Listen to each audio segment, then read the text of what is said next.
शेतकरी मित्रांनो नमस्कार, मी अक्षय पुन्हा एकदा स्वागत करतो आमच्या यूट्यूब चॅनल भूमिपुत्र अक्षयमध्ये। तर मित्रांनो लवकरच खरीप हंगामाला सुरुवात होणार आहे आणि महाराष्ट्रात, विदर्भात आणि मराठवाड्यात सर्वात जास्त घेतले जाणारे पीक जर कोणते असेल तर ते म्हणजे सोयाबीन। मित्रांनो त्यामुळे आपण आजच्या व्हिडिओमध्ये सोयाबीन पीक आपल्याला 2025 मध्ये कोणते लावायचे, कोणते वाण आपण लावले पाहिजे याबद्दलच थोडक्यात माहिती बघणार आहोत। त्यामुळे मित्रांनो व्हिडिओ पूर्ण बघा। चॅनलवर जर पहिल्यांदा आले असाल तर चॅनलला नक्की सबस्क्राईब करा आणि बेल आयकॉनला ऑल ठेवण्याचा प्रयत्न करा, कारण अशीच नवीन व्हिडिओ तुमच्यापर्यंत सर्वप्रथम येत राहतील। मित्रांनो आपण पहिले जे वाण बघणार आहोत ते म्हणजे MAUH 612 हा सोयाबीनचा वाण। मित्रांनो वसंतराव नाईक मराठवाडा कृषी विद्यापीठाने प्रसारित केलेला हा वाण आहे। प्रामुख्याने हा वाण विदर्भ आणि मराठवाड्यात मोठ्या प्रमाणावर घेतला जाणारा वाण आहे। या वाणाचे वैशिष्ट्य म्हणजे जर हा वाण काढणीला उशीर जरी झाला तर या वाणाच्या झाडांची शेंगळ या ठिकाणी होत नाही आणि तुम्ही या वाणाला मशीनद्वारे सुद्धा काढू शकता। हा वाण साधारणपणे 90 ते 100 दिवसामध्ये परिपक्व होतो। शेतकरी मित्रांनो तुम्ही या वाणाची निवड तुमच्या 2025 मध्ये तुमच्या शेतात करू शकता। त्यानंतरचा जो वाण आहे तो म्हणजे JS 9305 हा वाण। मागच्या वर्षी भरघोस उत्पन्न देणारा हा वाण आहे आणि हा वाण अधिक उत्पन्न तर देतोच पण रोगास प्रतिकार असा हा वाण आहे आणि हा वाण कमी कालावधी देणारा वाण आहे। हा वाण साधारणपणे 90 ते 95 दिवसामध्ये पक्व होतो। हा वाण किडीस प्रतिकार क्षमता असलेला हा वाण आहे।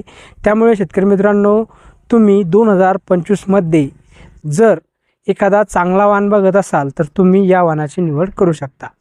त्यानंतर आपण पुढचा जो वाण बघणार आहोत तो म्हणजे ग्रीन गोल्ड 3344 हा वाण।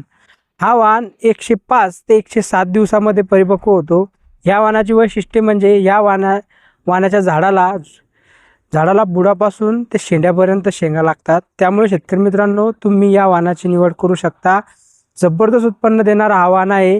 त्यानंतर मित्रांनो पुढचा जो वाण आहे तो म्हणजे KDS 992 हा वाण। या वाणाची वैशिष्ट्ये जर आपण पाहिली तर हा वाण सर्वात जास्त उत्पन्न देणारा वाण म्हणून हा वाण प्रचलित आहे। हा वाण तांबेरा आणि पाने खाणारी अळी या दोन्हीसाठी सहनशील असा वाण आहे। हा वाण 100 ते 105 दिवसामध्ये काढणीस येतो आणि या वाणाची जे दाणे आहेत हे मोठे व जाड असतात।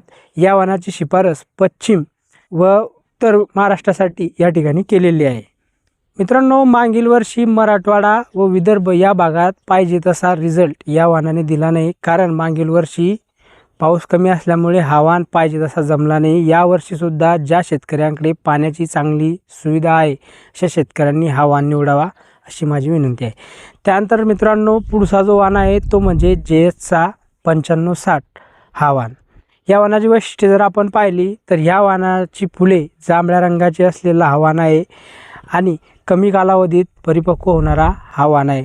साधारण 32 ते 35 दिवसामध्ये या वाणाला फुले लागतात आणि 80 ते 85 दिवसात हा वाण परिपक्व होतो आणि 22 ते 25 क्विंटल हेक्टरी उत्पन्न आपल्याला या वाणातून भेटते। तर मित्रांनो प्रामुख्याने मला चांगले वाटलेले आणि मागच्या वर्षीच्या तुलनेत हे 5 वाण आहेत। यापैकी तुम्ही कोणता वाण निवडला आम्हाला कमेंट बॉक्समध्ये नक्की कळवा। मित्रांनो चॅनलवर जर तुम्ही पहिल्यांदा आले असाल तर चॅनलला नक्की सबस्क्राईब करा आणि बेल आयकॉनला ऑल ठेवण्याचा प्रयत्न करा, कारण असेच नवीन व्हिडिओ सर्वप्रथम तुमच्यापर्यंत येतील। पुन्हा भेटूया असेच एका नव्या व्हिडिओमध्ये नवीन माहितीसह। तोपर्यंत धन्यवाद। जय जवान जय किसान।